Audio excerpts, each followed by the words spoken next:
Hello বন্ধুরা, দেখো আমি সকাল সকাল একদম রেডি হয়ে গেছি, কারণ আমাদের পাশের গ্রামে একটা নিমন্ত্রণ বাড়ি আছে। আর এই যে আমার সোনাটা চলে গেল। তো তো ছাদে এসেছি ফুল তুলতে, ঠাকুরকে দিয়ে যাবো। দাঁড়াও, আমার গাছে কত কাঞ্চন ফুল হয়েছে তোমাদের দেখায়।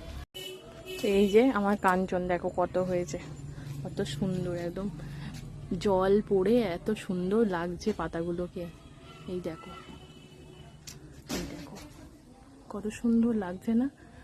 অপরাজিতা, যা জুতোটা খোলা থাক, ওখানে দুটো ফুল নিয়ে নি। এখানে প্রচন্ড স্লিপ, এসো না, পড়ে যাবে, শ্যাওলা জমে গেছে, ব্লিচিং দিতে হবে। হ্যাঁ ঠিক আছে, তুমি ফুল তুলে দাও দেখি দুটো। তোলো, এটা তোলো আস্তে করে। দাও, আমার হাতে দাও, ব্যাস আর লাগবে না। চলো, এই পড়ে গেলে সেটা নিতে নেই। আচ্ছা ঠিক আছে, তুমি ওটা আলাদা করে নাও।